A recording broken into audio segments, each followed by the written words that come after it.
Welcome back to the show, everyone. Hi, Dana. Good morning. I'm just sitting here realizing how nice it is because I've got my hands behind the back of my chair, and the stretch feels really good, but you can't tell Oh, on video. And it makes me think about yeah. hiding my neurodivergence and Ooh. not wanting to accept parts of my neurodivergence. How's that for a segue? Man, it's so smooth. Dana, Into you the are. right into the topic of I think our audience knows what support needs. What we're talking about when we say that. I mean, yes, it is written in the DSM, like a level of support needs, and we've been very clear about not liking those labels necessarily, but people have support needs, right? Let me use an analogy. It always comes down to using the same analogy, so it kind of annoys me. But let's say you're a diabetic, right? It's always the same analogy. Your body can't make insulin. Of course, you'd accept the support need of taking insulin another way, right? When it becomes a little more hidden and not as easily seen or hard to put a finger on, right? It's harder to accept that you might have that limitation, right? So as I'm aging and I have EDS, as I've shared on here, Ehlers-Danlos, if she wants to pull hard on the leash, I'm pointing to my lap because my dog's in my lap and she can't see her. Charlie. Do I trot behind her when I have my clogs on? It doesn't work really well. Usually I take like 2 or 3 steps and then my knee goes, what the hell are you doing? Yeah. And then I have to stop. And then that was a whole, I'm 60 now. That was a whole, okay, there's going to be limits as I age. I'm not going to be able to do the same things I did in my 20s, 30s, and maybe even 40s, right? Or I need supports for that. Some of the surgeries I've had on my hand doctor has said, you don't need to wear the splint anymore, but if you're going to do any heavy stuff, wear it as needed. So it's a support for that joint while it's continuing to heal, right? Or if I were to do something where I'm afraid I could damage what's been done, I would wear a splint to make sure I don't hurt myself, right? So those things may seem sort of obvious, insulin, a splint for a surgery, those kinds of things. But when we're talking about support needs for autism or even ADHD, right, for neurodivergence in general, we live in this really strongly ableistic culture. And so we've talked about this on the show before too, is all of us are ableist. So even if you are disabled, you grew up in an ableistic culture, and so you have a little bit of that. So I've described this to my students as everybody is aware of what homophobia is. I, as a gay person, do have homophobia. It's less than it used to be, but it's there because I grew up in that culture, right? Yep. And so the idea is to become aware of it and then beware of, I said be queer, everybody. It's awesome. Be aware that's a Freudian slip if I've heard one. Be aware of what that means and so on. So disability, if you will, support needs, however we label those are hard because you are, as someone who has had 27 lifetime surgeries, actually I think it's 28 now, I feel like I've had a life lesson in adjusting to what I can and cannot do. And, in my 20s and 30s, I didn't want to hear the cannot. I'm like, I'm going to live into that inspiration porn thing. I'm going to do it anyway. And look at this, I'm going to overcome, blah, blah, blah. And that was where I got all the accolades was, wow, despite the fact that you have this thing, you're doing that anyway, right? Which really, it was actually kind of reckless and kind of stupid. I'm saying that about myself in a loving way. I don't want my audience to get mad that I'm labeling myself as stupid. To me, it's more like a tongue-in-cheek, hey, Dana. So that when someone gets an autism diagnosis, regardless of age, there is this, we've talked about this, that grieving process or neurodivergence in any way. What does that mean for me? What kind of limits might that impose? Do I already know those limits? I'm like, yeah, okay, now it's just validating. Or is it a limit that you didn't know you had before?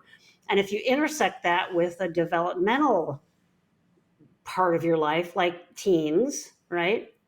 One of the things that was the greatest source of freedom for me when I turned 16 was getting my driver's license.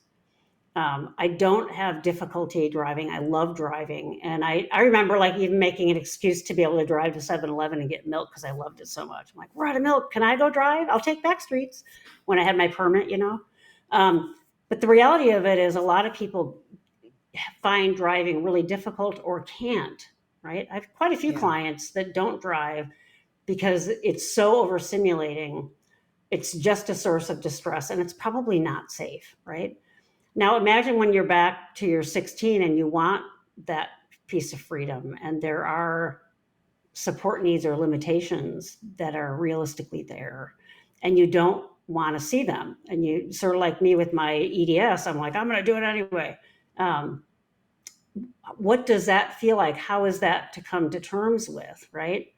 Is it really that I can't do that thing, or is it just these people that are in power and control telling me I can't do it? If I were a 16-year-old and someone said, no, I don't think you could drive, oh my God, would I have fought back hard for that one because it was so important to me, right? Yeah. Are there, you mentioned before we went on the air about some people you might send to PT to see if they can do those basic skills of Oh, driving? OT. Yeah. OT, Yeah. Adaptive sorry, driving. OT, yeah, Mm-hmm. yeah. Mm-hmm. So that you can see if you can even handle like the Mm-hmm. stimulation of driving and so on, which would be a Mm-hmm. great objective way to do that, right? Depending on where it happens in the lifespan. And then later in the lifespan, like when my dad, he has macular degeneration, when he finally lost enough of his vision, he drove way too long, by the way. His doctor actually said, I'm taking your driver's license away from you. And we do report to the DOV or Department of Motor Vehicles, and you can't drive anymore. That is something that a lot of elderly people do face, whether it's, loss of vision or something along those lines. You just can't do it anymore, right? And most people really fight that because it's a source of freedom for them.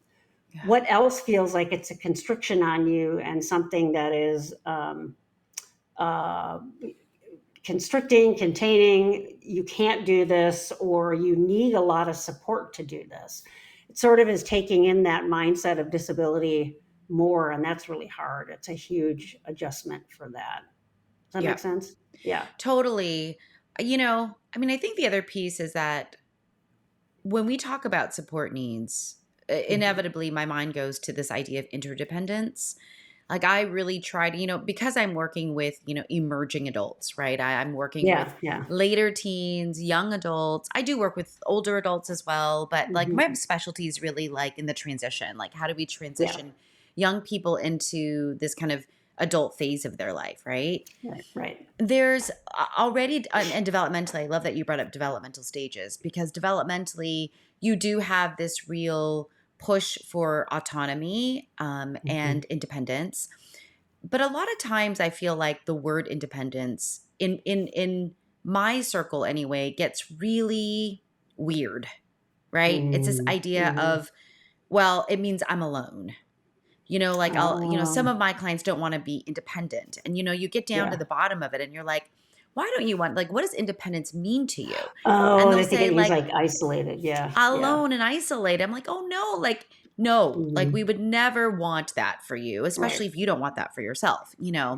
But it's this real balance of how do we promote agency and autonomy for people? Meaning, Mm-hmm. and like, that has a lot to do with, what identity or how much of myself do I accept, right? What Right. is my identity? And that we know identity evolves. Like we Yeah. understand this, right? Yeah. But when there is this difficulty with accepting the support that I do need, and it does Mm-hmm. come into conflict with my identity, Mm. who I want to, Yes. or who I want to be, Yeah. right? This is where there's such difficulty. And, you go back to driving. And for me, Mm-hmm. the driving one is a little easier because it's a high risk kind of activity, Yeah. That's right? true. Not only Yeah. for the person, but for other people, right? Right. And so when I don't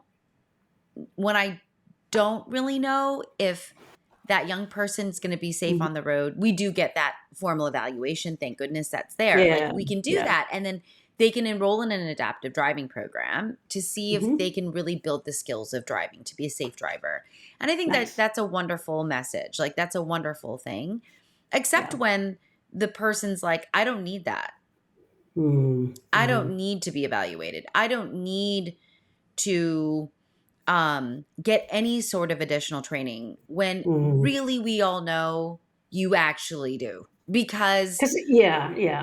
and that's It's that hard. vulnerability thing, it's sort of, Mm-hmm. it reminds me of like what's in a bit of our hard wiring. We all, well, I should say we all, but a lot of us grew up watching, um, animal shows on like Discovery and those kinds of Mm-hmm. things. And you learn about how the basic fundamental need to hide vulnerability, right? Or you're not going to survive. Mm-hmm. If a antelope is out there limping, that's the one the lion's going to see first, and like be Yeah. like, great, there's lunch, right? So there really is that sense of vulnerability is scary and it isn't safe. If you add that on top of someone who has a complex trauma Oh yeah. presentation, as we've talked on here a lot, most people do, there's that over independence that's one of the traits of The hyper complex trauma. independence. Oh yeah. Hyper independence, yeah, Yeah. because you couldn't trust, you were hurt so much that you're like, all Mm-hmm. right, screw it, I'm just going to do everything myself. I Myself. can do anything myself. I think of the things that I moved pieces of furniture and things like that up and down stairs when I was in my 20s. What the hell was I doing? But at the time, I'm like, I can do it. That was crazy, right? Yeah. So that sense of that basic hardwired need to not be vulnerable is completely understandable. I face it continually every day, all the time. So I just want to normalize that, maybe in a different avenue than we're talking about, like with driving.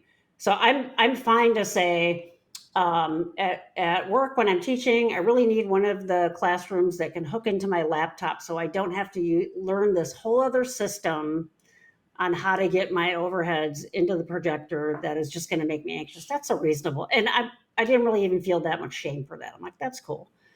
If it's about how I'm sending emails that people are experiencing me as jolting, or they're not responding to me, and I'm like, why are they not responding? Some kind of disconnect is there that I'm not clear about.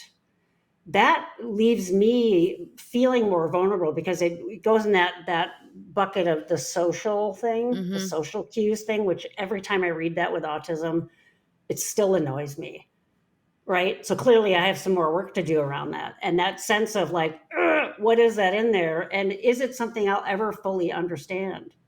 Probably not, right? So I can just then, after the fact, these three people that were involved in this thing that happened last week at work where I was emailing them, I finally emailed them yesterday after I got an answer wondering what was happening for a week that no one was responding to me. And I was like one of Piaget's birds pecking, like, where's everybody? And then I finally just said, thank you for the response. And I just want you guys to know that this is a blind spot for me with autism. And it really is helpful when you can be clear with me. And it's fine to tell me, oh, Dana, there's your blind spot. But that feels so vulnerable to me, right? Same way as a 16-year-old might have to go to occupational therapy to see if they can Mm-hmm. drive. Yeah. It's going way against that basic survival need. So it's a normal thing to want to be not vulnerable. It's a normal thing to not want to have support needs, right? I Yeah. just really want to drive that home. I don't think you can move on to allowing the support need until you acknowledge that it's normal to have them, right? You Yeah. don't have to like it. You may be really pissed about it. You may have to go through a whole process to get used to that, and I'm not the same as other people, and yada yada, all that stuff that's you'd have to work through in your own work. But it's totally normal to want to be hyper independent and do things on your own. But something like getting behind the wheel of a car, I might have a little bit of misunderstanding through email with my workmates who are great, and they'll be like, oh no, I wasn't thinking that at all. Why did you spin on that for 5 days? Because I'm autistic. It's what I do, Because right? I'm autistic with a Because I'm, complex trauma history. yeah. No, why did you go down those 12,000 different paths? Yeah, you have no Yeah. idea what's going on here. versus something like, and that caused me sort of agony for a few days, versus getting on the highway behind the wheel of a car when that's Yeah. like you said, it's high risk, it's scarier, right? Yeah. Yeah. And add to that, being at that age and not wanting to admit that is so hard. It's so painful, you It is know? really painful. And, and sometimes, you know, what we would do traditionally with this, Dana, is to explore it and nurture it Mm-hmm. and have a Mm-hmm. conversation and really Yeah. like normalize and promote radical acceptance, blah, blah, blah, Right. blah, Right. blah. Yeah. Yeah. Use But, Chat GPT to right, make your emails sound better. right. Like we would do all that, right? Yeah. But, Yeah. Yeah. sometimes that cognitive talk based work is not Yeah. effective. Right. Especially when you're S- in duress. It just, you go Right, into that spinny place. right. Yep. Yeah. Right. Exactly. Or, maybe you're just not a candidate for talk-based work. Like you're Yeah. just Yeah. not. Yeah. And then Yeah. you remove one of the biggest ways, Mm-hmm. the biggest power tool that as psychologists we have Yeah. to really working through these types of issues. And Yeah. they're big for my clients because again, it's their developmental phase of life. Yeah. Oh, yeah. Um Yeah. but it's like whether it's I don't agree with it, I don't agree that like with the Mhm, diagnosis, mhm, I don't need mhm. help, I Yeah, don't, yeah. right? And when clearly um in many ways you do, because safety's involved, and the Mhm. other stuff is stuff that we can give more breadth and real estate and space around in order Yeah, for that person to you know be as autonomous as possible. yeah, yeah, But it's a really difficult place yeah. thematically to be in, I think, as a psychologist, as I'm, it's just Mhm. really, really full of frustration. Yeah, And I guess, I also don't want to take the stance of like, you have autism, congratulations.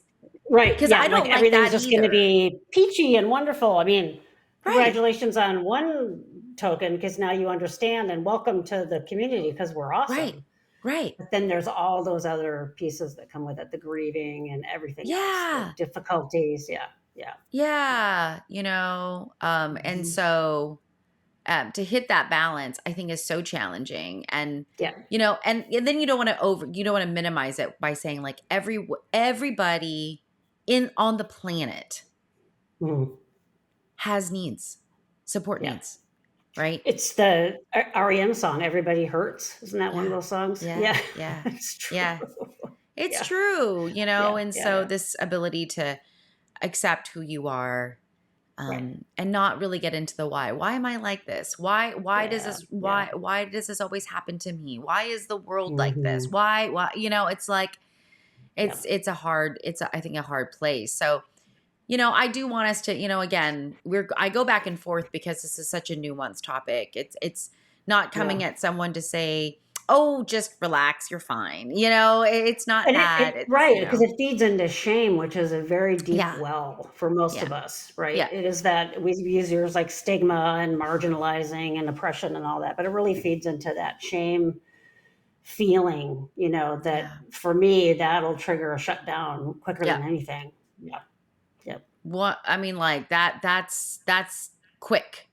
yeah, That's a yeah, quick reflexive kind of response because it's really yeah. protective. you Exactly. know Yeah, exactly. so that's there. So yeah, so I think at the end of this, I think my encouragement would be, um the more you can acknowledge the needs that you have and to Mhm. get the help and support that you need, Right. They call them support needs, right, not support wants. They're right, needs. Yeah. right, Yeah. the more we can do that for ourselves, I think the more Mhm. authentic we can be in the world. And then that, again, we understand that that cascades into making decisions about the environments you're in, which could Yeah. possibly mean that you're questioning the job that you have, which the Mhm. partner you're with, the friends Yeah. that you have, the things that you do. I mean, Yeah. I get Yeah. it. We get Yeah. it. Um, Exactly. so Yeah. hopefully you're in a situation where someone can help you accept your support needs and be there to ease some of the advocacy Yeah. burden of Yeah. getting those needs met. And But just anyway, acknowledge to you that it's hard and that even if you have a need, not everybody's thinking in their head, oh God, you suck. yeah. It's usually more, I don't know what to do. If you can tell me how I can help, then that's helpful. So they're usually people that get weird about it just don't know what to do. Yeah. Yeah, they don't know what to do, or Mhm. the need has not been expressed directly. Yeah. Yeah. Exactly. Right? It's like, and I'm not going to say passive aggressive, even though that is an indirect way of expressing your need. But Right. sometimes it's Right. not that at all. Sometimes it's like, wow, communication Hmm. styles differ. Hmm. And Yes. so sometimes the person I'm working with doesn't even know how to articulate their need. Right. Yeah, exactly. Yeah. And So usually we help, do, because if we have alexithymia at all, we have a hard yeah, time yeah, describing those things. So in the moment, for in the sure. Yeah. moment. And Yeah. so it's like, oh, wow. Like, okay, so how do we Yeah. normalize that and give words to that and give a way to ask for need? Like, this is Yeah. very complicated, but uh-oh.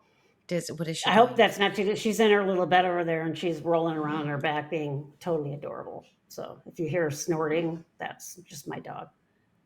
Being a totally adorable. Being totally Right. adorable. Totally On adorable. that note, Yeah. on Yeah. that note.